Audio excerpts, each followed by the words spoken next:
All right. Super excited you're with us. Today we're kicking off a brand new series of messages that will lead us all the way up to Easter weekend. The series is called Dream Church. And here's what I need you to understand. The church was God's idea. God knew that what we would need is we would need some place, some people to gather with to change the world for him. And so he established it. And if it was his idea, for the next few weeks I want to ask the question, what do you think God dreams about when he imagined the church? Now, when you see this word, what comes to mind? When you see the word church, what picture floods your hearts? Maybe for you it's a building. Maybe for you it's a building with a steeple. Maybe it's stained glass windows. Maybe for you there's a feeling you felt when you were a child and your parents dragged you to Sunday school and you had the mean Sunday school teacher, but at least she'd give you a cup of goldfish crackers. Like maybe that's your thought. Maybe in your mind you imagine a building or a place like this that's a little bit more modern. Maybe you imagine something. For some of us, we have positive feelings. For others of us, when we think of church, we have a lot of pain. Because somewhere along the way, someone hurt us. And I just want to say this to you. If you're a person with some church hurt, let me say this to you. Churches don't hurt people. People hurt people. So many years of pastoring, I've had hundreds of people say to me, I just have a lot of church hurt. And I'm always like, okay, cool. What was his or her name? They're like, what do you mean? I said, well, churches don't hurt people. People hurt people. And what's fascinating is the same tool that was used to hurt you is the instrument God chooses to use to heal you. The only way to be healed is to find a healthy church community and to live and breathe and invest your life in that place. What picture comes to mind when you think of church? In the book of Matthew, chapter 16, Jesus is with his disciples. And he leads them to this place called Caesarea Philippi, a place called the Valley of the Gods. And in Jesus' day, no good Jewish boy would go to Caesarea Philippi. If Bible cities had slogans, theirs would be what happens in Caesarea Philippi stays in Caesarea Philippi. It was known for all kinds of weird, mystical, sexual, evil practices. And there, Jesus leads his disciples to this place called the Valley of the Gods, and he stands on a place that was called the Gates of Hades. It was this place where there was a crack in the earth where natural gases would flow. And the ancient people in Caesarea Philippi believed that that's where demons entered and left the earth. It was the gates of hell. And Jesus stands up on that place, and he says, I will build my church. And that verse has always been so comforting to me. And first of all, Jesus says he's going to be the one who builds it. So we partner with him to do what he wants. And then he says it's my church. It's his church. And so there's this part of me that's always been able to release ownership of access because it's not mine. This is Jesus' church, and we all get to be a part of it. Now, when Jesus stands on that place and he says, I will build my church, the word in Greek for church that he used was an interesting word that may define church differently than what you think. It's this word, ekklesia. And ekklesia in Greek literally doesn't mean a building. It doesn't mean stained glass. It doesn't mean music. It means an assembly or a gathering. Both of these words are about movement, not about stagnation. Both of these words are about people coming together in a common mission to make a difference, to change the world together. So today, as we talk about what God dreams about when he dreams of church, I want you to understand that his picture of church was always that we'd be gathered together on purpose for a mission. And that mission is to leverage everything we have to go out and to change the world together. Out of curiosity, you ever been on a blind date? Anyone in the room ever been on a blind date before? Lots of people have. When I was in college, I just kind of ended a long-term relationship with a girl and had these friends that were like, Burns, we got to help you. Like we got to get you out there again. You know, lots of fish in the sea. We got to get you back out there again. So they set me up on a blind date, and this is what they told me. They said, she's great. She loves the Lord. She's got a great family, and she actually wants to be a pastor's wife. Now, that is a weird, rare breed of people. So I was like, maybe they're right. And so they set it up for us. We were going to go to the Olive Garden, the OG, on a Tuesday night. And I went to a school where there was a chapel service on Tuesday mornings. And so, I had to do my due diligence. We didn't have social media back then. I couldn't spy on her and look at all of her pictures. So I had to do it the old school way, which is to spy. And so I made the decision to get to chapel early. I had a hoodie on, so you couldn't really see who I was. And I sat in the back of the room, and I waited, and someone pointed her out, and I found her. I was like, I'm gonna just watch this girl. The whole time, I'm gonna watch the girl. Some of you are looking at me like a total pervert. I was just spying, okay? And anyway, so we all stand up and we were gonna sing some worship songs like we do. And I don't know how to explain this to you without sounding like a complete jerk, but there's lots of ways to clap. You know, this is kind of your standard, this is the standard way to clap, right? Some people are a little bit more demonstrative than others. This girl clapped in a way that when I saw it, I was like, that might be a deal breaker for me. She kind of swung her hips and then she swung her arms like this. And I thought, I know this is very Seinfeldian of me, but I don't know if I could be married to someone that claps like this. You know what I mean? I thought it was weird. Strike one. Anyways, Tuesday night rolls around. I pick her up. I drive her to the Olive Garden. And have you ever had a conversation with someone that after like 5 minutes, you are fully exhausted and you are out of questions? Have you ever had this happen to you? That's how this conversation went. I kept asking questions and she had the weirdest answers every single time. The weirdest part wasn't her answers. The weirdest part was every time she would answer me, before she would give the answer, she would start by going, and then she would answer every question. Now, I understand some questions you might need to think, but when I ask questions like, how many siblings do you have? That should take 1 nanosecond. And she went, to, what are you majoring in? Religion. Where are you from? Like every question was, I was so done. A few minutes into the meal, I was done with questions. I was done with, literally, I remember what I ate. I had chicken parmesan and fettuccine alfredo because it was the best part of the whole experience. Couldn't wait to get out of there. Couldn't wait to take her home. And by take her home, I mean like drive her to her house and push out on the way out. That's what I meant. And so I'm done. I'm done with all the, I'm done with the meal. I'm done with everything. In fact, at one point, like I think she was still finishing her food and the waitress came by and I handed her my credit card. And she says, together or separate? And I was like, together. Honestly, pay for everybody. I just want to go. Do you know what I mean? Like, she goes, together or separate? And I said, together, because side note, men, you should always pay. If you take a girl on a date, you should always pay. It's called a menu. That means men, you pay. That's what it is. And so I'm like, gotta pay. So I paid, and I'm gonna be honest, my intentions were not the best. I just wanted to get out of there, so I paid.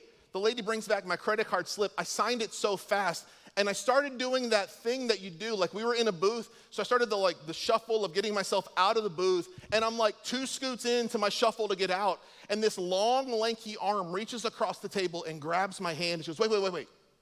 Before we go, what are we? And I said, I don't.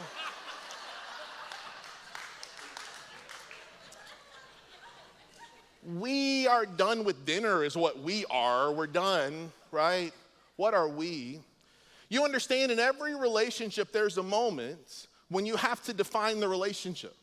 In every relationship, there's a moment where you have to say, if we're ever going to get past a surface level relationship and if we're ever going to pursue intimacy, we can't just keep it casual. We have to make the decision to pursue each other.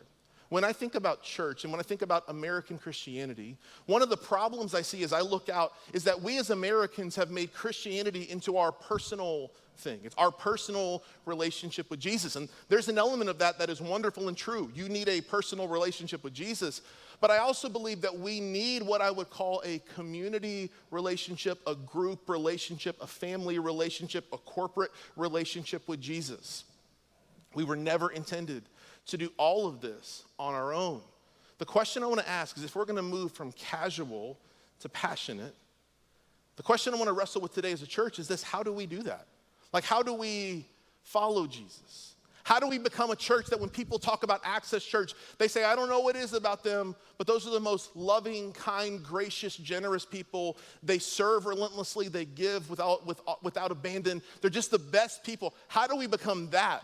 The kind of church God dreams of. How do we become followers of Jesus? Well, I think it starts with us adopting a word. That we need to become what I would call devoted. Devoted to whatever he wants.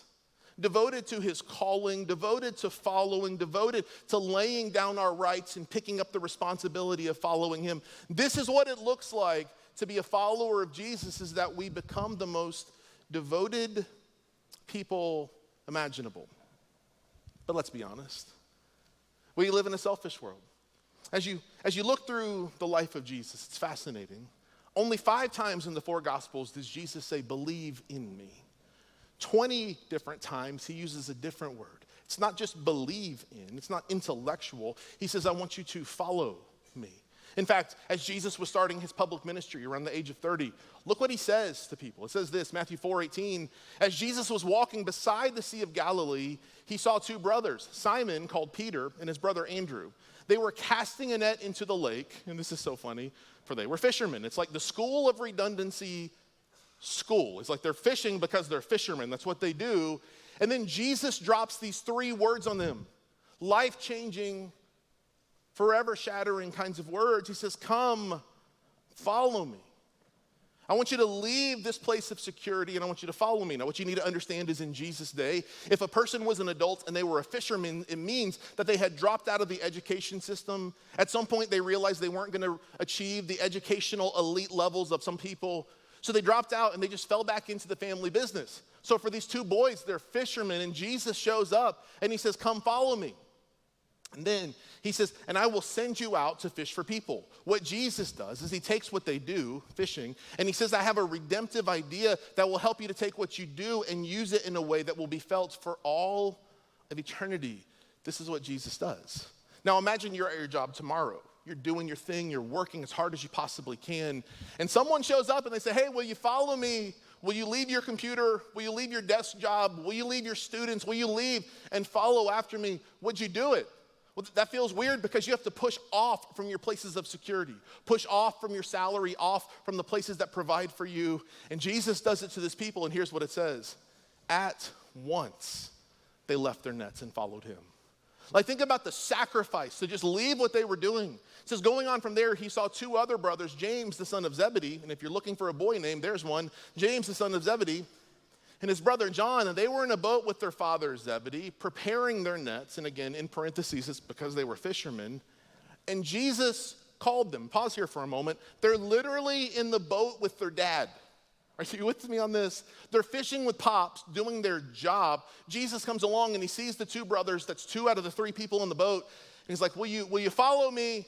Come follow me. And it says, and immediately they left the boat and their father, and they followed him. Like, try to imagine this moment from the dad's perspective. He's with the boys, they're out doing their job, fishing, and the boys are like, Dad, have a good one, kiss mom for us, tell everyone we love them, see you. And they literally get out of the boat and they swim up to Jesus to be with him. Why would they do this? It's because following Jesus comes with cost, but on the other side of your obedience is a lifetime of adventure that you could never begin to dream of on your own. Here's the problem for so many of us. The problem is Jesus invites us to follow him, and somewhere along the line, we settle for a cheap substitute. Instead of being a follower of Jesus, what we settle for is settling for being a fan.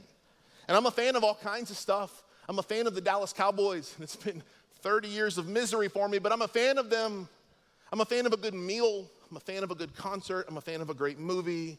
I'm a fan of a walk on the beach. I'm a fan of a great sunset. I'm a fan of lots of things. What is a fan? A fan is nothing more than enthusiastic admirers. A couple years ago, when the Cowboys came to Tampa for the season opener, my family, we went to the Cowboys game. We were decked out in silver and blue, sitting in a sea of red Buccaneers fans, and we were there yelling for our team, celebrating our team. I yelled all kinds of stuff. I had pretty good seats. And my opinion meant nothing to the people on the field. In fact, they couldn't hear me at all. Because in that moment, all I was nothing more than an enthusiastic admirer. Now let me say this to you. Every relationship with Jesus starts as a fan. You're intrigued by him. You want to know what he's going to say. You want to hear what he can do to change your life. But our relationship was never intended to stay in the realm of fandom. We were intended to move from being a fan to being a follower. How do you know if you're a fan? Well, fans ask one question. What's in it for me? What do I get out of this relationship? What do I get from you? In John chapter 6, Jesus feeds the 5,000 people. I told this story from another one of the Gospels a few weeks ago. And I want you to notice this. John 6, verse 2 says, a great crowd of people fans, followed him because they saw the signs he had performed by healing the sick. They were there for the show. They wanted to see what he was going to do. Then Jesus does the miracle, feeds all the people, and what happens? People then leave.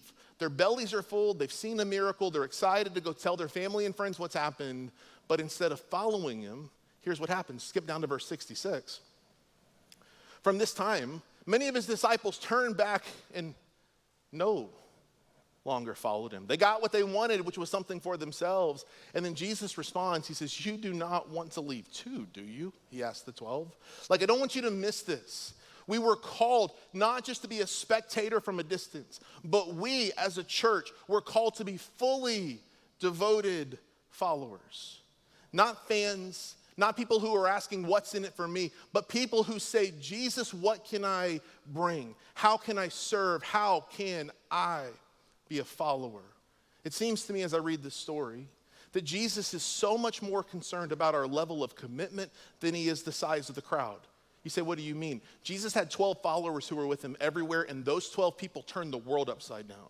Jesus can do more with a small group of fully devoted, committed followers than he can with thousands and thousands or millions upon millions of people who are a fan from a distance, but who are selfish and ask, what's in it for me? In fact, Jesus uses these strong words. In the book of Luke, he says this, he says, why do you call me Lord, Lord, and then you don't do what I say? It's a fan. In the book of Matthew, he says it like this. He says, not everyone who says to me, Lord, Lord, will enter the kingdom of heaven, but only the one who does the will of my Father who's in heaven. It's not enough to say, I love you. It's not enough to even call him Lord if you're not acting as if he's the one who actually gets to call the shots. So here's what I want to do. I want to take you today to one of the most confounding, confronting verses in all of Scripture. This is the kind of verse that when I read it, there will be silence in the room. I've done this so many times. I know what's going to happen. Because this verse is Jesus stepping all up on his disciples' toes. And here we are 2,000 years later, and Jesus steps up all over your toes. He says this in the book of Luke, chapter 9. Then he, being Jesus, said to them all, whoever wants to be my disciple must do something. Before I tell you what you're required to do if you're going to be a disciple, which means a student of Jesus, a follower of Jesus, some of us read this and we write ourselves off. Jesus says, whoever wants to be my disciple, and I want you to get this, whoever means anyone, and anyone means everyone. Whoever means you. So Jesus says, whoever wants to be my disciple must do some stuff. Here's the verse again. Next slide. They must deny themselves, take up their cross daily, and follow me. And you can hear a pin drop. Why? Because this isn't comfortable. And this is kind of the antithesis of the American way. The American way is do what you want and have a good time and make your life all about you. And the way of Jesus is literally upside down, countercultural, backwards. It's so different and it's confounding to the way we live our lives. Jesus says, if you want to be my disciple, my follower, my student, you must deny yourself. Take up your cross daily and follow me. I don't like this because deny themselves here literally means total surrender. And I don't like that because I like my way. And I like doing things my way. And Jesus comes along and he says, you must totally surrender, deny yourself every single day, kill out any selfishness in your life, take up your cross and die every single day. I have spent the better part of my life pastoring and working in marketing. And I love marketing. I love crafting a message that tells a story really well. A lot of people don't understand what a brand is. A brand is not a logo. A brand is what you think about when you think about a company. So for example, play along for a moment. Publix, where shopping is a pleasure. They never promised that Publix where shopping is cheaper. In fact, it's more expensive, but they promised it's a pleasure to shop there, right? McDonald's, ba-da-ba-ba-bop, I'm loving it. At BK, have it your way. You understand, right? These are what you think of when you think of these companies. If Jesus had a marketing company, this is what his slogan would have been: come and die. And who wants this? Who sees this and is like, yes, sign me up for that, right? But can I tell you what it looks like when we come and die? I've had the distinct honor of overseeing many funerals. And I don't brag about that. That's not something to be proud of. But funerals are so interesting. I've done huge funerals with 1,000 or more people. I've done funerals with 2 or 3 people in the room. I've done funerals for people who everyone in the room was sobbing, and I've done funerals where people were celebrating a life well lived. I've done all kinds of funerals. Here is one common denominator in every funeral that I've ever done. The person who is dead and lying in the casket has no opinion on how the service goes. They don't. If I say something wrong, if I get a detail of their story wrong, they don't sit up and correct me because dead people no longer have an opinion. One of the problems in the modern church as I see it is we have a lot of followers of Jesus who have said, Jesus, I want to follow you, but I want to keep my opinions. Jesus, I want to follow you, but I don't want to die to my sinful, selfish desires. Jesus, I want to follow you, but as long as you don't overstep in these certain areas of my life, my money, my sexuality, my thoughts, my opinions, my politics, as long as you stay out of those things, Jesus, I'm totally good following you. But if you're going to be a fully devoted follower of Jesus, you have to make this decision that it is his desires, not yours. This is hard because I'm inherently selfish. I think about me. So what do we do? Well, John, who wrote several books in the New Testament, he said this in 1 John. He said, the world and its desires pass away, but whoever does the will of God lives forever. This word desires in Greek is a fun word. It's the word epithumia. Epithumia means hyper desire. And all of us have lots of desires. My wife recently told me one of her favorite times of the day is when she goes to bed because she dreams of the coffee she will drink the next morning. She loves it, and I understand that. I have desires for great meals. I love a perfectly cooked steak. That is a desire in my heart. I have lots of desires in my life, and let me say this to you. There's nothing wrong with having desires. The question is following Jesus and allowing him to call the shots, allowing him to be in charge. Is that your epithumia? The desire that reigns above all of them. And if it's not, let me kind of give you a test to filter whether or not you've made the decision to go all in. And then I want to ask all of us this question. This isn't just about you. This is about us as a church. If we're going to be a dream church for God, we have to answer these questions. Question number 1, why are we here? Why do we do this? Why does this matter? This isn't just to fill an hour of your Sundays. You've got plenty of stuff to do, and so do I. Why are we here, and why do we gather, and why does this group of people even matter? Well, one of the ways you can know that you haven't fully killed selfishness in your life is the way you answer this question. Let me give you an example. If when you get in your car after church on a Sunday morning, put your car into reverse and you back out, and one of the first things you say is, what did you think of church today? And you say something like, it was pretty good, but I didn't love the worship, and that second song, that was kind of weird to me. I didn't love that. Hey, spoiler alert, we weren't worshiping you, okay? If you get in the car and you're like, the sermon, he's distractingly good looking, but it wasn't as funny as normal. I understand, it's a cross I bear. But it's easy to miss the point. If you say, I didn't really get anything out of it, then maybe you need to understand that maybe that's the point. It's not what we get, it's what we bring. It's not about what we leave carrying with us, it's about what we have to offer. Why are we here? Second question is this, are we all in?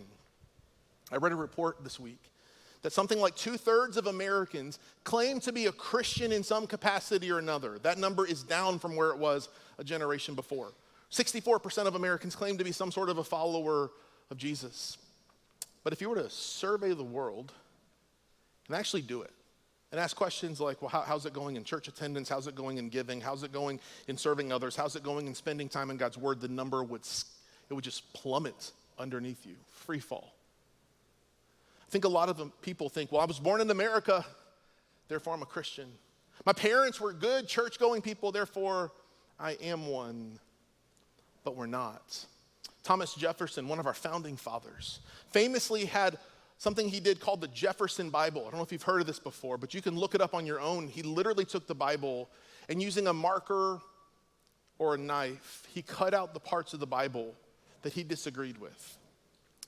None of us would do that. We would never dishonor God and take a paper Bible and cut it up. That's God's word. It's holy and sacred. You wouldn't do that. But we do. We don't cut it up, but we do it in our own heart. We say, oh, I love this part. For God so loved the world that he sent Jesus to die for me. I love that. Whoa, Jesus. Stay out of my sexuality. Whoa, Jesus, don't overstep into the area of my money. Don't do that. Jesus, don't overstep into the area of politics. I know what your word says, but I want to vote this way. No. Are you all in? Final question, and this is hard. Have you made it your own? And have we made it our own? This week, I heard a story, and it's heart-wrenching. 150-something years ago, there was a revival that broke out in Wales. And as a result of that revival, missionaries were sent to the four corners of the earth. A missionary was in a region of India called Assam. It's a very rural, tribal village area. And this missionary had great success, and lots of people made the decision to follow Jesus. And in fact, one person who was a very influential person in the village made a decision to follow Jesus. And as a result of him following Jesus, lots of people had started following Jesus. Now, what's so interesting to me is the tribal chief didn't want anything to do with this. And so he took this man from his village who was a new follower of Jesus, excited, passionate about his relationship with Jesus. And he had him arrested, and he stood before a group of people, mercenaries with bows and arrows. And he stood there next to his wife, next to his children. And the man said, is it true what everyone says? Have you made a decision to follow Jesus? And he said, I have decided to follow Jesus. He said, will you renounce your faith or be put to death? And he said, I have decided to follow Jesus. No turning back. No turning back. And he said, I'm going to give you one more chance, and if not, we're going to arrow down your children. He says, though none go with me, still I will follow. No turning back. And right in front of him, his children were put to death. Can you imagine this? Then they said to the same man, one more chance to spare your wife's life. Will you turn? And he said, the cross before me, the world behind me. No turning back. And right in front of him, his wife is arrowed down. One more chance to spare your life. I have decided to follow Jesus. No turning back. No turning back. In the 1950s, this story made its way to an author who penned a song using those words. Billy Graham, the famous evangelist, made the song famous. It says, I have decided to follow Jesus. No turning back. In a moment, we're going to sing, and as we sing, I want you to ask yourself this question. Have you made it your own? If we're going to be a dream church, the kind of church that God imagined when he imagined the church, we have to answer the question together. Are we willing to do this? Will you stand up with me all over this room? God, as we sing these words, would you speak to us? Reveal any places in our heart where selfishness may still reign. And may we become fully devoted followers of you together. In your name, Jesus.